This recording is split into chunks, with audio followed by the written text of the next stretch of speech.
Hello and welcome everyone, wherever you're joining from around the world. I'm so glad you're here with us for the Journey of Electricity, hosted by myself, Sweta Chakraborty. We don't have time in collaboration with Hitachi Energy. We're at a critical moment. We know the energy transition is underway, and we know electrification will play a central role in decarbonization and building a more sustainable future. But getting there isn't guaranteed. Around the world, and even within regions, we're seeing different speeds, different barriers, and very real challenges in creating the energy systems that we need. That's what today's about, unpacking where we are, what's standing in the way, and what it's going to take to deliver a sustainable, secure, resilient, and affordable energy future. We'll be hearing from experts across technology and advocacy to explore not just the headlines, but the deeper systems and solutions that will move us forward. We'll start with a panel looking at the current energy landscape, what's working, where the gaps are, and what needs to change to meet the rising demand while we still need to cut emissions. Then we'll turn to conversation about the future, what an electric world could look like, and how we can make these conversations more accessible and inspiring, especially for the next generation.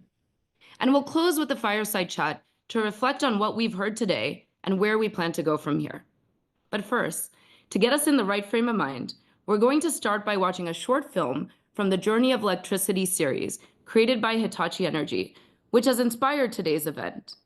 In this animation series, an electricity guru known as Electron guides curious teens on an immersive journey into the world of sustainable energy. This episode, Grid Guardians Unite, explores the life of heroic engineers working behind the scenes at the grid to keep us safe. So let's take a look.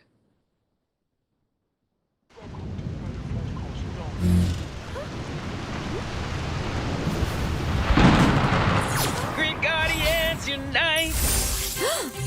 Don't worry, the experts have everything under control. Wow! What is this place? This is where the Grid Guardians power the world. How? During a big storm, engineers keep power on where it's really needed.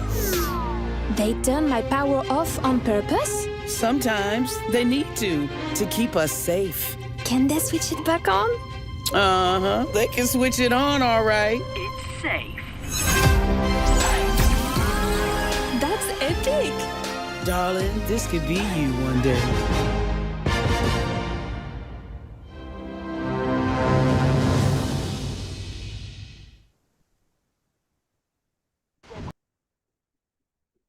Awesome, I hope you enjoyed that. So let's get right into this first panel.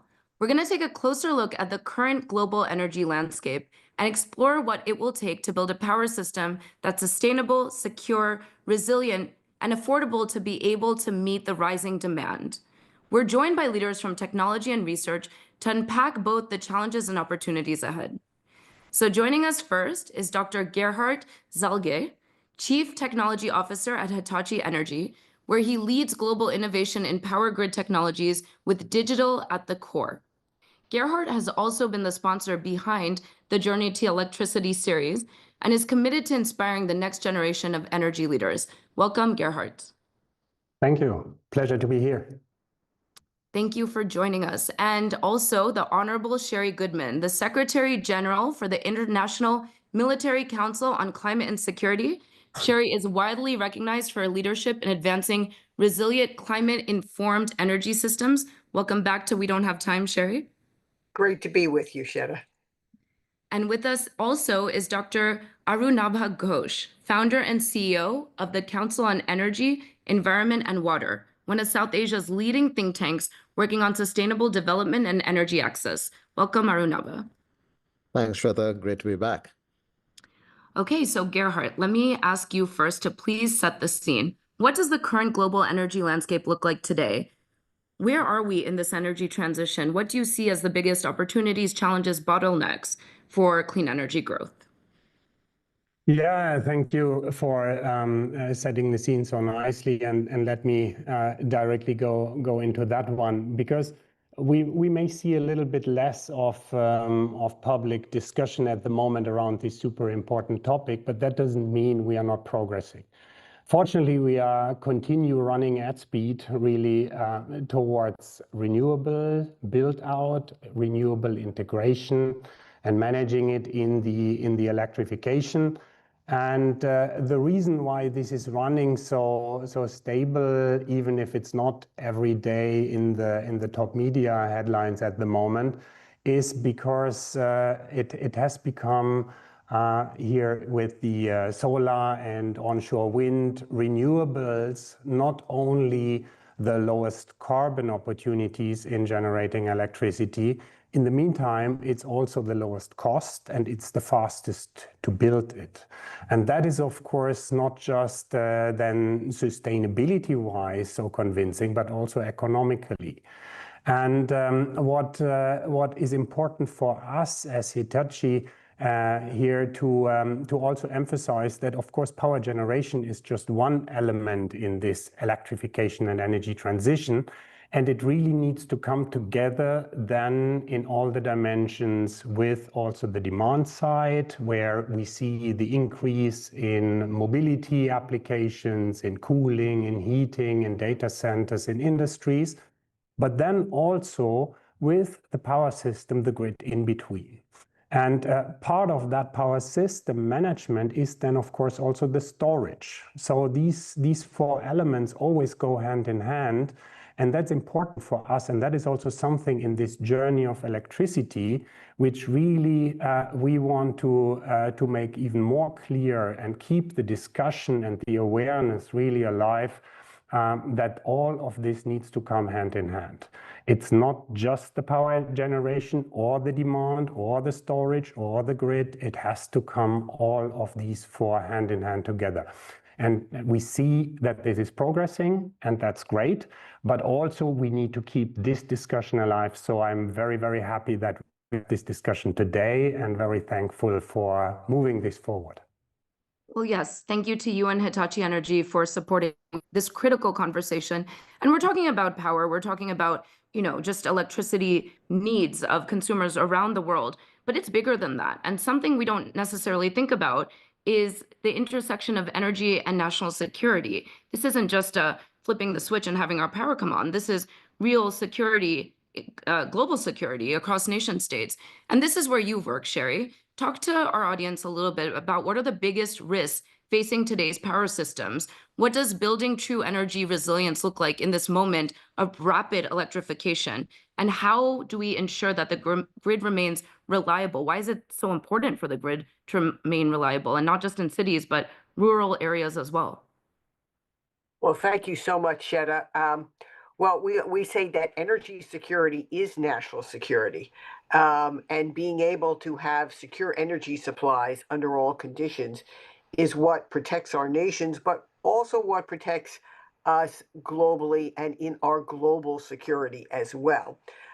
So we've long recognized that for security forces, for military forces, need to have secure sources of power. And of course, they've always been able to be first in line. But what we've seen is that there's an increasing alignment between the desire to have sustainable and secure energy sources and being able to protect our national security. So as we move, for example, to improve both power generation and the way it's stored and the way it's transmitted, we've seen now that weaknesses in overall grid infrastructure can be resolved and strengthened by understanding where those weaknesses are. In some cases, improving the interconnects between the systems, and we have different challenges there in Europe, in the US, around the world. Also meeting the increasing demand growth for artificial intelligence that affects everything from the battlefield to transportation to health to everything we do in life today. And then as well, recognizing that sustainable distributed energy sources, often powered by microgrids at the local level, can also help us meet the needs of rural communities. We often find, interestingly enough, that rural communities and remote communities are often like remote military bases. They need to have their own secure sources of supply. And while that in the past might have been the diesel generator, now there are improved ways of providing that with renewables, with better batteries, And also that enables us to have more secure sources of power for communities and for forces in remote areas. Super interesting. Thank you for sharing that. So I'm going to come now to Arunabha because we've set the stage. We're talking about how the infrastructure needs to be across the world, clearly for security purposes, which Sherry has shared with us. From your vantage point, representing India, you've also worked across emerging and developed markets. How are countries like India, which is the most populous country now in the world, there's such a need for urgent electrification, but also there's a need to meet its decarbonization goals. So what has been learned and how can these lessons be applied globally to other regions? Well, first of all, thanks for having me, Shweta. The first lesson that has been learned is that you can have increasing energy access and faster decarbonization happening simultaneously. Over the last decade or so, our the number of households that didn't have access to electricity when the SDGs were announced was the largest of any other country in the world. And that has now been reduced significantly. So now about 99% of all households in the country are now connected to a wire. Amazing. This has happened at the same time as we have had a 388% increase in renewable energy deployment. So we've gone from about 510 megawatts of solar in 2010 to 232,000 megawatts of non-fossil electricity capacity today installed. It is 49% of India's installed electricity grid is now based on non-fossil capacity. This is the first lesson that other developing countries need to learn, that you can do these simultaneously. The second lesson that has to be learned is that you have to do it in a financially sustainable and a market-friendly, competitive manner. And the way India has done it is through reverse auctions, which are competitive, open, transparent, and that has forced competition to bring down prices of clean energy from 6, 7, 10, 15 US cents to down to 2 US cents, 2.5 US cents. And the third thing that we need to learn is that this also generates huge amounts of employment. We notice that clean energy, solar, for instance, creates far more jobs than gas-based plants, certainly coal-based plants. But what we notice is that even distributed energy that Sherry was referring to actually creates 7 times more jobs than even utility-scale solar. So the solution that we are trying to offer as our learnings through our experience is that you can have jobs, growth, and sustainability all at the same time, rather than think of these as an impossible trinity. That's really wonderfully put. This is a win-win-win if we do this right and pay attention to this and prioritize this. So thank you for that. Gerhard, back to you. This is something that Hitachi Energy thinks about regularly because it operates globally. And so how do you see readiness of different regions, like what was just described by Arunabha? How do you see different regions' grids supporting large-scale electrification for ultimately win-win-win? Yeah, that's a very good point, and I was very happy to hear what's happening there in India. It's a fantastic example. Just to be clear, no region, no country in the world is ready. This is a longer term process, and we need to develop this year by year, decade by decade towards the future system. And it's a huge transformation, but it is possible, and technology is there. And what's happening in India is one of the examples which is extremely impressive of what has been happening already. But also, I mean, India is large, and you have areas there which are still run relatively conventional, but then you have other regions in India, like Rajasthan, which is one of the front-running regions in the world towards solar. And there's other regions in the world, like parts of Australia, parts of Europe, but also in North America and many other countries in the world, where you have these technologies then really progressing and front-running. And what's really changing and has been changing already and is continuously changing is that the grid owners and operators are much, much more forward-looking, future-oriented than it has been in the past. And that's, of course, very much needed and a fantastic development. And companies like us in Hitachi, we can contribute here not just by delivering equipment, not just by providing technology, but also by exchanging best practices around the world, and by that accelerating the know-how exchange and how technology is deployed at scale. Because that's important. To have technology available is one thing, but to deploy it really at scale in the appropriate ways across the world on platform technology, that is what really makes an impact and the difference. And Sherry, I know this is something you think about as we think about deploying on scale, as Gerhard just said, and we think about modernizing and expanding the grid. How do we ensure that this deployment also includes responsibly building? And so it really earns public support so that the benefits are equitably distributed as well. How do you think about this? Well, I think the example from India is spot on, because we see that we are able to have sustainable uh, energy and also provide jobs and economic growth. And I think we need to do the same, in many places around the world. We see that sometimes they're energy favorites, in certain parts of the world, and we need to ensure that we can use solid evidence to ensure that we're making the best choices, and also inform local communities who understand how they're paying for energy. I think most citizens don't actually understand what they pay, how they pay, why they pay for different forms of energy, but they get bombarded with various types of communication that often are more confusing than informative. So I want to really applaud Hitachi for sort of educating communities and citizens. I think we need a lot more of that, as you say, because people need to understand what their choices are, and particularly in North America, where there can be right now a lot of confusion about different energy choices and sources. And again, sometimes it's not even all about the generation of power, it's how it gets from one place to another. That's why, I think some of the examples of what the military, let's say the US military, has been moving towards deploying microgrids as just one example. There are many more, but one example of how to get distributed energy sources down at the local level.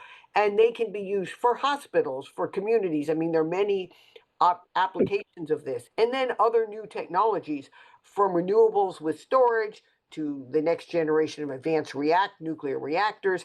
There's all sorts of new opportunities that we need to communicate and socialize in different ways so that it can be acceptable to advance and meet the energy needs of the future in a sustainable way. And in a way that is fair and equitable. So this is something I'm excited to ask Arun Abba about, because I know you've thought about this.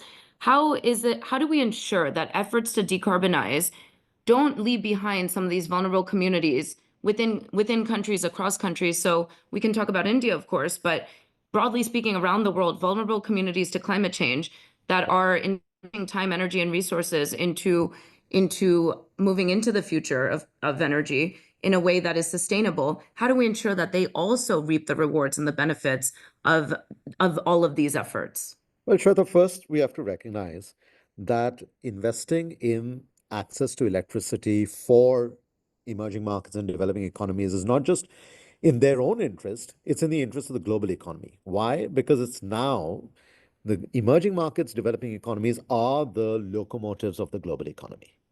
Nearly 90% of all new electricity demand will come from these economies, because those are the places where new industry, new jobs, etc., are being created. Now, how do you do it in a way that is both financially sustainable and environmentally sustainable and politically and socially just? I think the first thing we have to understand here is that we have to look at this as part of what we call a larger green economy paradigm, that the energy transition is part of transforming the economy itself. I'll give you an example. One of our most fossil heavy states in the east of our country we've looked at 28 new value chains in energy, in the bioeconomy, in the nature economy, in circular economy. And we see that a very fossil dependent state like Odisha can actually attract about $42 billion of additional investment in these new clean value chains and create over 1 million jobs. That's 10% of its entire employment. Now, that is, again, in a way, it's not just win-win-win within the energy space, but in the broader economy space. You look at sub-Saharan Africa, Namibia, it's 40% of its electricity is now coming from renewables. At South America, Uruguay, again, most of its electricity is now coming from wind. So when we begin to see that emerging markets are leveraging the clean energy story for their broader economic transformation, it begins to become a better political sell. The final thing I want to say here is that we've got to make sure that the energy transition, and again, Sherry referred to this, has to be brought closer to the communities. It can't be something far out, some wind turbine, some solar panel being planted somewhere. You need to touch and feel and see how this story unfolds. And when you look at these local communities in rural India, distributed energy used for productive purposes is a $50 billion market. In sub-Saharan Africa, just solar-based irrigation could be a $12 billion market. This is large investment opportunity. This is not just some feel-good pilot project here. When we internalize it, we realize that sustainability, environmental sustainability, also becomes politically sustainable and politically sellable. Excellent. Thank you for that. We need to make that invisible visible, right? And reaching audiences and ensuring that they're part of the narrative and part of the conversation and part of the transition ultimately is what will result in success. So we're talking a lot about scaling clean energy here, but there's much more behind this. So Gerhard, back to you. In terms of securing a reliable energy system, we need more than just generation. We need energy storage, we need digitalization, we need high voltage direct current transmission play.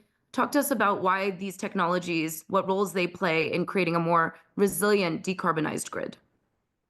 Yeah, technologies are a key enabler, obviously, in order to manage this. And digitalization, of course, is the key technology probably, which is now also coming up.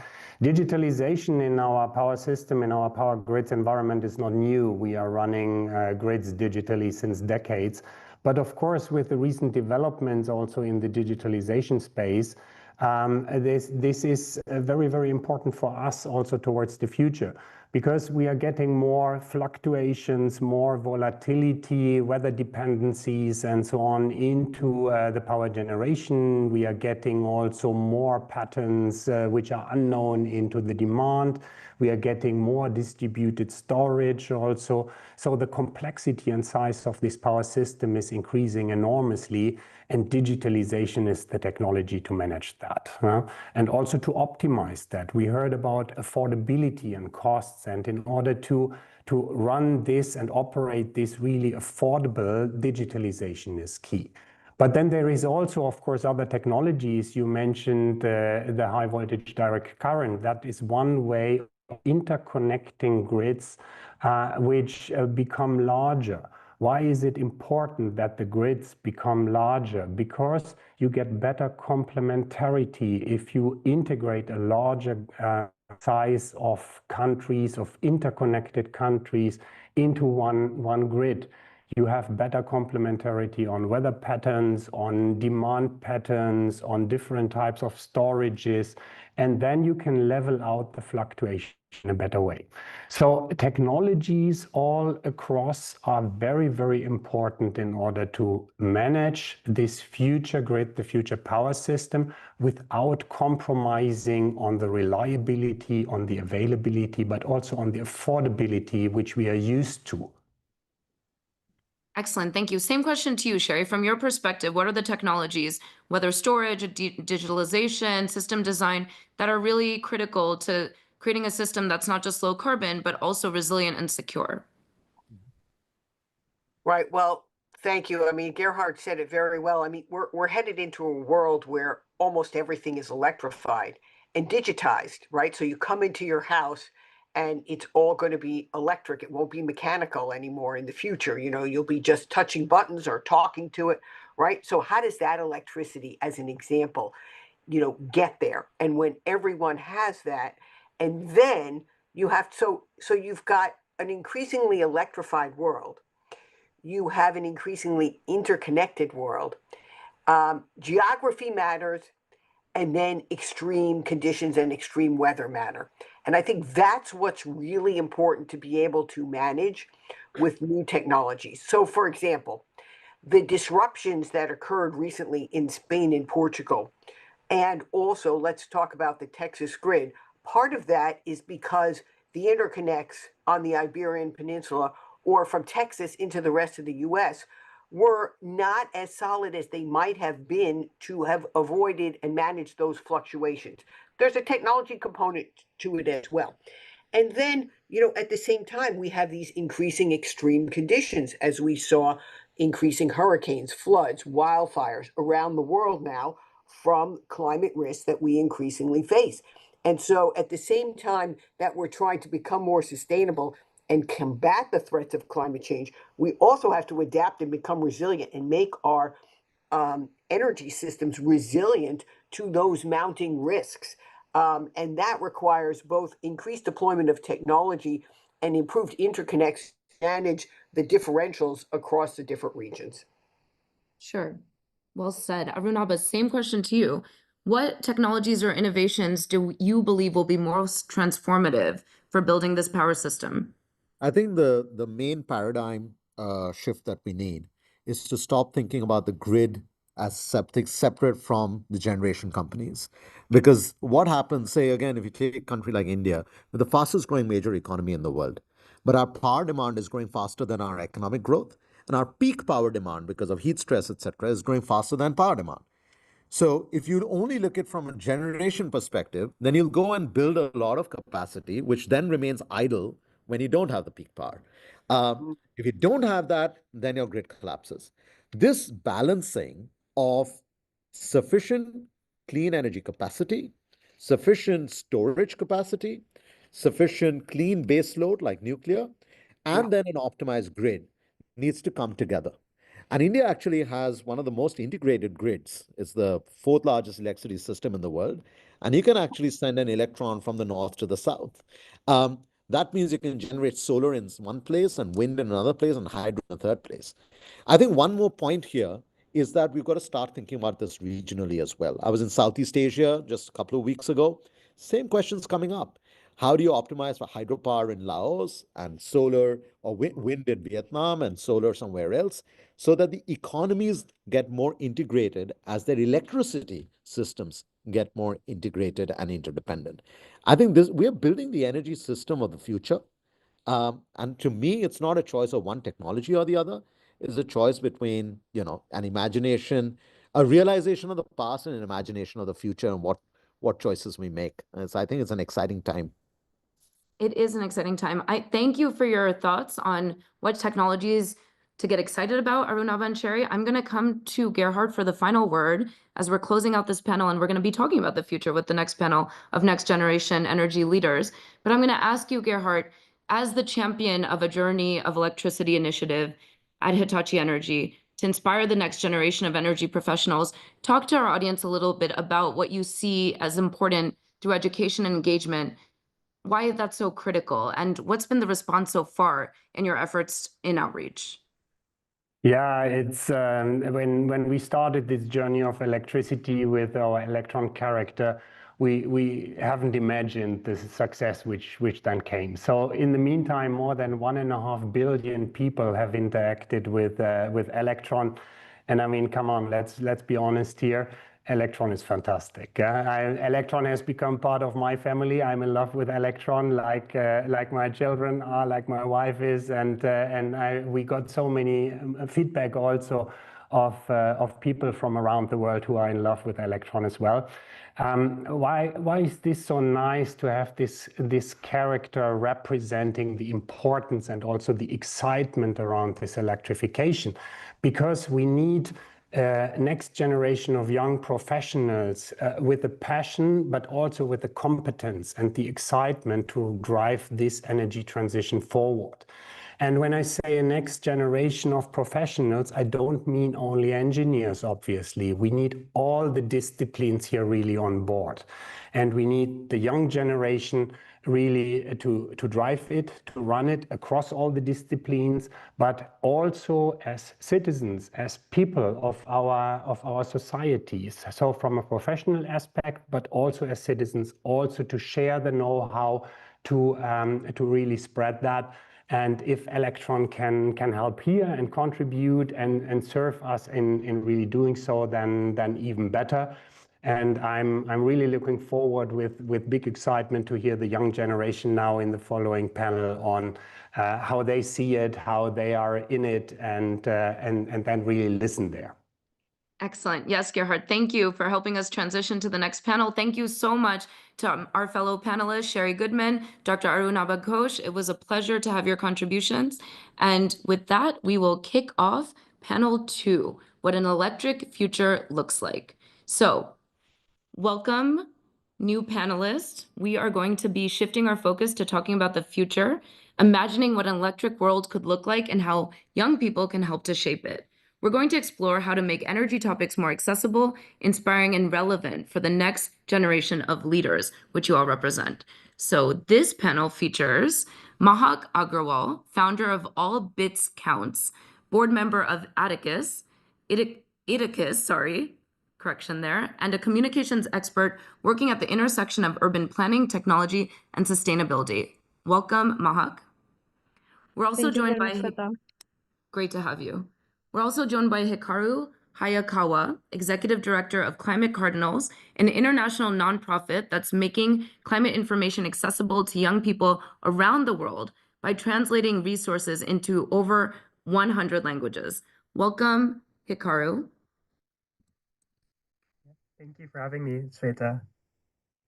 It's our pleasure. And then we have Marco Gervasi, a youth energy ambassador with the European Climate, Infrastructure and Environment Executive Agency, where he advocates for youth engagement in Europe's clean energy transition. Welcome, Marco. Thank you so much, Sweta, for having us. It's my pleasure. I'm excited to kick this conversation off. As you saw, Gerhard was excited also to hear from you young leaders on this intersection of energy and perception and sustainability. And so we're going to start with you, Mahak, because you really work at that intersection. Talk to us about how urban planning, technology, sustainability, what all of that means to you. What does this energy future look like? And how might it transform the way we design and live in cities? Of course. Thank you again, once again, Sweta, Hitachi Energy, and we don't have time.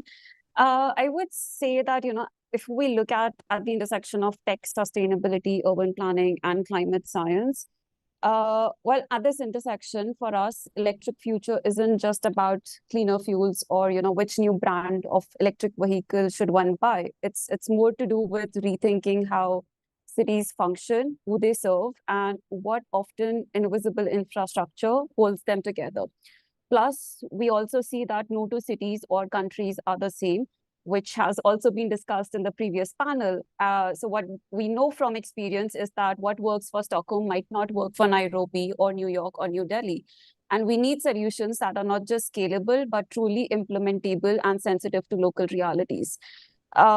When I talk about personal work across climate science and urban planning, I see electricity as a sort of a thread that runs through everything, whether it's housing, whether it's transport, whether it's water and sanitation, whether it's cooling or digital infrastructure. So if electrification in that sense is done wisely, it gives us that once in a generation opportunity to actually embed resilience and equity directly into the bones and the fabric of our cities. At ITICUS, which is the International Tunneling and Underground Space Association, and its Committee for Underground Space, we are constantly exploring how underground space, particularly the abandoned underground space and infrastructure like data centers, can reduce energy demand for dense cities. And we have various projects that we are working on across different parts of the world, including East Asia, South Asia, in the US and Europe as well.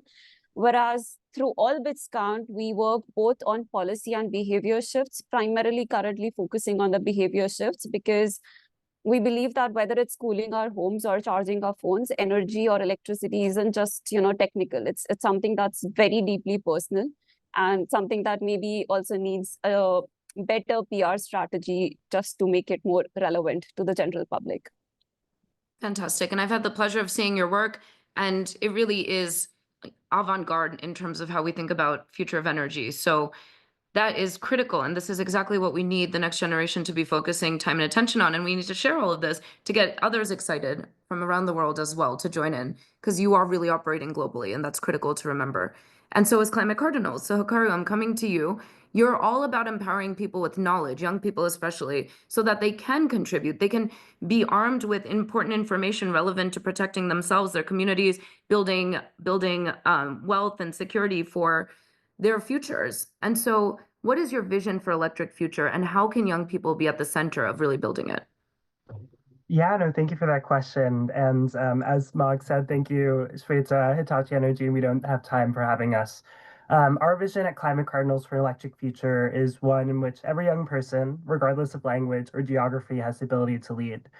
Young people or people under 30 are half the world's population. We're not only the most impacted by outdated energy systems, facing challenges like power outages, pollution, rising costs, but we're also the most fluent in the innovations driving change. We're growing up in an era of global connectivity and AI and social media, and we have unique skills to organize, build, and implement solutions. However, as we recognize at Climate Cardinals through our work, there is a very significant barrier. So less than 20% of the global population speaks English. Up to 98% of climate information is only available in English. And that means that there is a lack of access to vital information in many communities that can form decisions as consumers and voters. There's also an issue where there are a lot of communities that have ideas and solutions, but it's difficult for them to access capital or philanthropy. Around 95% of philanthropic foundations are in the global north. 60% of foundation assets are in the United States, mostly in Anglophone countries, and a lot of philanthropy is very relationship-based, which means that there is it's difficult for young people and for other people to really be able to scale their ideas. But there's a need for all of us to think together, to get together, to be able to collaborate and think about how we can create systemic change together, because we can't do all of this alone. And so just by young people, like the people who are on this panel here today, like recognizing issues in their communities, we can be able to do so much together. Thank you. Yes, of course. And awesome. Keep up the really important work. So over to Marco. You've served as a EU Youth Energy Ambassador. You've been working on Europe's clean energy transition. So similarly to your fellow panelists, talk to us about what an electric future means to you, and how do you see it transforming the way young people live, work, and move in their communities? Thanks so much to Hitachi Energy, and we don't have time for having us. Really, it's important. It's pivotal how youth are always having their seat. So thank you again for giving us the space. And my answer, I want to articulate by saying that that doesn't represent just what electric future look to me, but what it looks for the young energy ambassador cohort that I can represent today as well. So to us, an electric future means a society powered by clean, renewable energy, where electricity is not just a commodity, but is an enabler for sustainability and opportunity, also for the equity. It is about rethinking how do we live and how we move, and an affordable electricity transportation, for instance, smart and energy efficiency home, and jobs in the innovative clean green energy space. It is also about fairness, because it's important to rethink the energy transition and placing youth at the center of it, where we are not just beneficiaries of this transition, but we actually drive it. And if we make the transition inclusive and youth-led, we will make sure that no one will be left behind. So we will talk about not energy poverty or electricity poverty among the world. So we really see an electric future where everyone don't face any of the struggle that current the current society is facing, and then where we lead it, and then we're transforming the entire energy ecosystem. So it's not just a commodity, but it's a new way in we can rethink the place and the role of each one of us in it. And really make it accessible, right? And Mahak, this is something I know you think about. So picking up on some of Marco's comments, how do we make energy more relevant to young people, but to people generally? Because right now it's seen as too technical or too distant from daily lives. So how do we make it more actionable for the public? I know this is something you think about. Definitely, Sweta. I think also sort of like touching upon the point that Hikaru mentioned, that language is often one of the key barriers when you're trying to communicate the science or make energy or electricity relatable. But I think more than that, what we are doing at All Bits Count is that we try and push for making science great, as what We Don't Have Time also has been advocating. But at the same time, we say that we need to stop pushing science in its, natural jargon form at people, because we need to stop talking to people in acronyms and assumptions if we want them to relate to the story of energy and electricity. So, for example, like most of us wake up and the first thing that we do is immediately check up our phones. Like even if our eyes are not open, we simply check our phones. Guilty. But we don't wake up yes, but we don't wake up thinking about the grid or the electrons that are powering these distracting little devices. So when we work with local governments or informal settlements in India on energy transition, on energy equitable, access and supply of energy or electricity, it's rarely the science that sticks with the communities or with the policymakers. It's actually the stories. So when we talk about energy literacy, we don't push for dumbing things down. It's more about translating the science into what matters and for the audience or the stakeholder that we are engaging with. I'll give a quick example, which is like, let's start with something that's very closest to you. It could be your phone, it could be your charger, your fan, your air conditioners on a brutally hot day that we are witnessing in Delhi for past few weeks. They're all part of the energy story, but too often, whether it's in newspapers and print or digital media, we are telling the story with wires, with grid, with jargon instead of relevance and agency. And to do, to make it more relatable, to make it more accessible, we need to move from the megawatts to mindsets. That means using storytelling, using transparency, maybe even art, to close that not just emotional gap, but also relevance gap. So when people start seeing themselves in the energy narrative, not just as users, but as change makers, but as population that does get impacted, they show up. Whether it's in terms of voting differently, holding systems accountable, or even asking better questions, or maybe not even better questions, but just uncomfortable questions to hold the systems accountable. And I believe, based on the work that we are seeing and noticing the impact, that's how change scales. That, when the energy story at an individual level, at a community level, feels like your own story, that's how you see the change snowballing in different time periods. It's so interesting to hear from your perspective and in the work that you do, what's working and what's not. So I want to ask Hikaru the same question, because Climate Cardinals has been mobilizing a huge network of young people globally. So what have you learned through this work and more broadly about what it takes to really engage and make this topic relatable to young audiences? Yeah, no, I just want to reiterate Mahak's great points around just making sure that, from the young people's perspective, how are we providing value to them? How are we providing information and stories that are relevant to them? And when we're doing our work, we always think about, okay, so as young people, what are we interested in? And also just realizing how diverse young people are around the world, and how there is a very important need to empower trusted communicators who actually understand who they're speaking to and what they're interested in. And so, yes, and then also just in terms of a lot of this information being very technical, the risk that we have is that people feel like it isn't relevant to their daily lives because they don't understand how it impacts them. They don't understand why they should care about this, or they don't feel like they have the background to really comprehend what's going on. And so there's just this overall need to center, okay, how are we creating value? And sometimes it's not just information that allows them to make decisions, but sometimes it's also hope and opportunities to take action. And so That's what we've Right, been to make it centering fun, in on Climate right? Cardinals. Yes. Yeah. To make it engaging and to make it fun. That's what I'm hearing from you. And same question to Marco. How do you make these energy issues more fun, more accessible, more relevant to young people's daily lives? Because these topics obviously can be overwhelming. I mean, the three of you are incredible in translating the science and the data and all of that. But how do you generally get wider audiences motivated and engaged?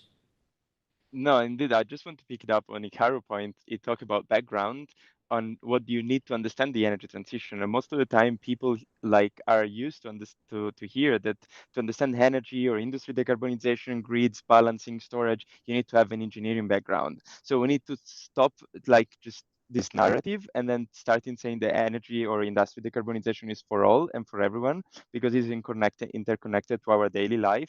And for instance, one thing we try to do with the European Youth Energy Network, which is a youth organization I'm volunteering with, is try to translating all the job and the subject around the industry decarbonization and renewable energy into a digital platform that talks to the youth and is navigable, is accessible, is kind of a fun game. So people can navigate, understand the subject in a digital way, because we also need to talk digital to the youth or in general to anyone that want to understand this kind of subject.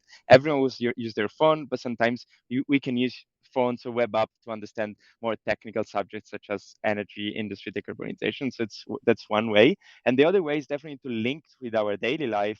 Like nowadays, like in big city, everyone uses, I don't know, the scooters, right? The electric scooters, and then just understand that they need to be charged. And it's possible that they can be charged because there is a battery system that is connected to the national grids. And it's just, if you just connect all the dots, you make it easy to understand to everyone, and everyone can connect to the daily life. So it's not just our phone, but it's everything we use nowadays. So I think to make it more exciting, we really need to make and fun. We really need to connect to what we do daily and to connect the dots.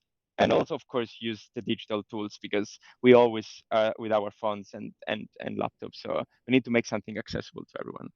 It's the first thing we do before we barely open our eyes, as Mahak said. This is Indeed. so sad, but so true, and an opportunity ultimately, right? So, Mahak, please pick up on what Marco was just saying. You've touched upon it, but those who don't, you don't have to be an engineer, as Marco said, right? You don't have to come from a technical background. What advice do you give to young people who want to make an impact but don't necessarily have that technical training? Absolutely. I think rightly, as Marco said, that, energy transition or energy systems, it's not really an engineering challenge. And I think, Sweta, you also talk about it a lot in your work, that it's got a lot to do with behavioral, political, and cultural challenge as well. So one thing that I would say is that, this entire transition or the system of energy in itself, it needs everyone on board. By everyone, I mean designers, data scientists, communicators, campaigners, artists, urban planners, and a lot more, experts and practitioners from different fields. For instance, I come from a climate science and urban planning background, but I have led campaigns on energy transition, shaped policy, and built coalitions across sectors and geographies, even if I don't have that engineering background. So I would say one advice would be, don't wait to be labeled as an expert or, to grow maybe like 10 or 20 white hair on your head just to be claimed as an expert or to get someone else's permission. Start where you are, no matter what your age is. Stay curious. I think that's maybe a value or a tendency that we are sort of losing, especially in the social media driven world. Ask questions, don't wait for the perfect question, even uncomfortable, maybe something that seems like not a great question, just ask questions and partner across disciplines and borders, because I think that partnership and collaboration often just gets lost in the narrative or in the conversation. Another thing would be honor your unique perspective, whether it's your lived or local experiences. They are your superpower and you should not be diminishing their value. And finally, I think one thing that I love to say is that energy transition or climate action isn't a club for just a few, members. It's much more than that. And the energy grid, well, it's a lot bigger and more welcoming than people realize, for young people, for not so young people. So just be a part of it without worrying about anything. Excellent sound advice. And by gray hair standards, I think I've officially made it to expert. But my advice to the next generation is don't wait for that. We need your voices. And so I'm so appreciative to this panel. I'm going to come to Hikaru and Marco for last words before we close out with a fireside chat with Gerhard again. So Hikaru, let me come to you first. Just in one sentence, as in this last minute, talk to us about what you say, why clean energy matters to your friends, to your family. In one sentence, really, what do you say? Clean energy is opportunity and better lives. It means less pollution, lower energy costs, less climate disruptions, and more jobs in the communities that need them most. Nice. Very well spoken, like somebody who does media and translating and talking to audiences on a regular basis. Thank you, Hikaru. Marco, same to you. What is that?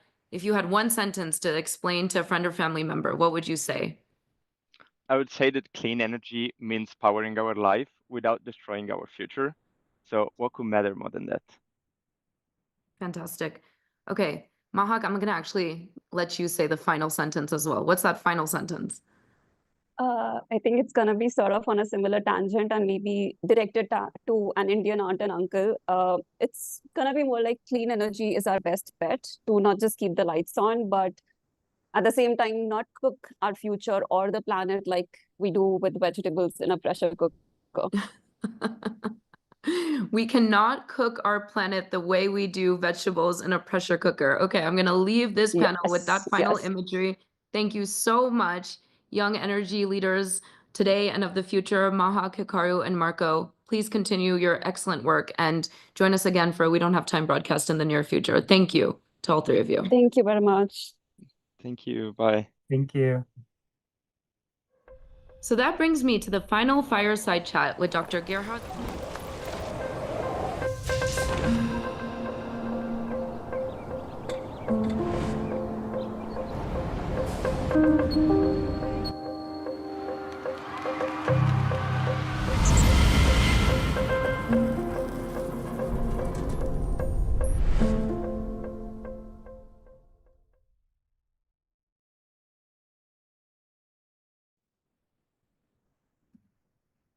Okay, I am thrilled to close out today's event and to be joined again by Dr. Gerhard Zalge for a fireside chat.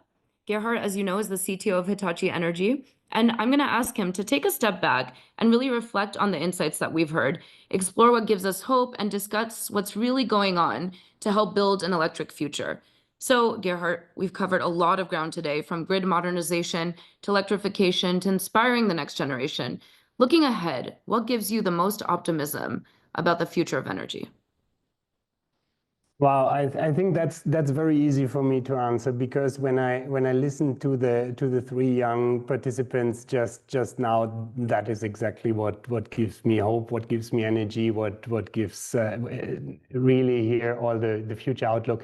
When I hear, first of all, the passion, the energy here, the three colleagues have been really spreading, this is already fantastic. But when I then put on top of that the clarity, how they analyze, how important that is, what is important, but then especially also the social competence by getting really everyone involved and committed, I must say, wow, really, really impressive. And that gives me another kick of motivation also, really to continue that, because I see how clear here the key topics is addressed, and that's people, that's societies, that's how we drive this forward, this extremely important question of the energy transition.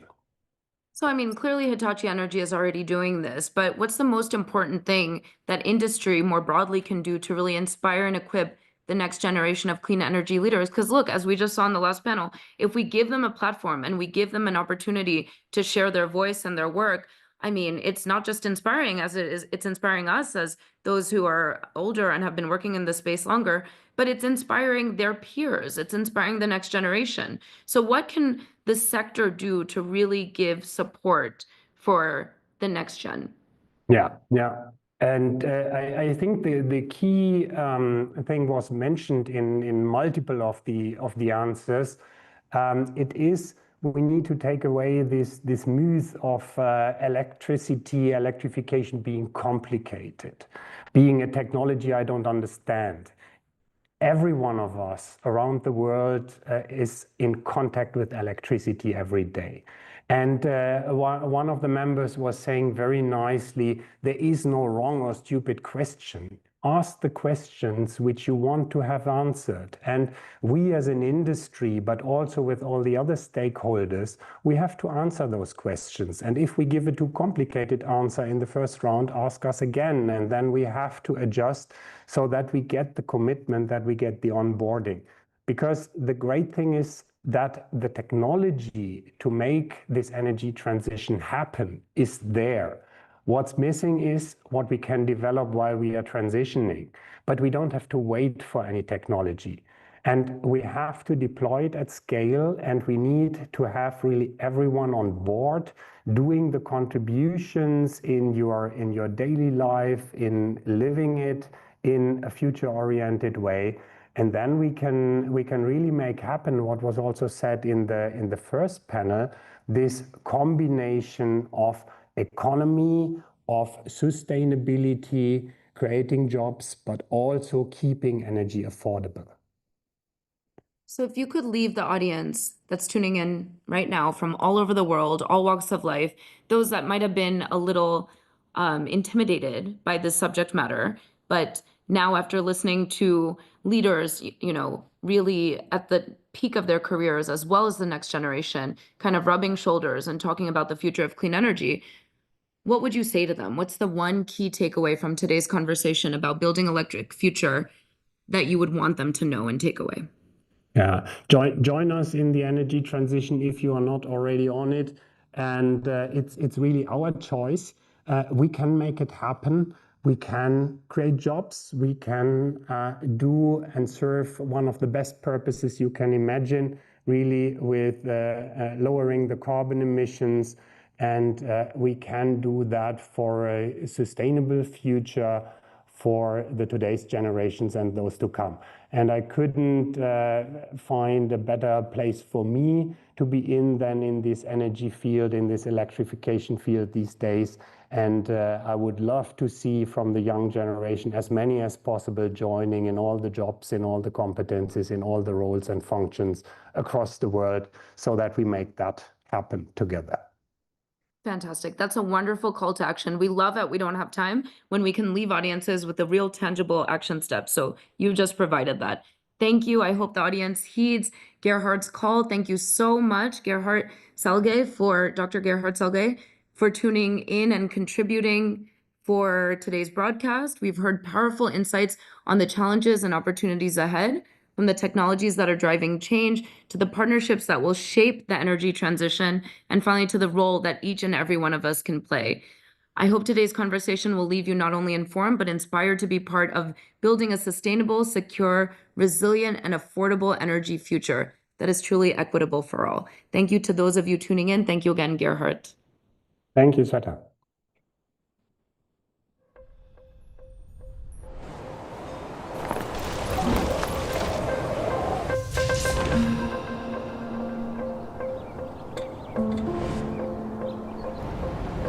Thank you.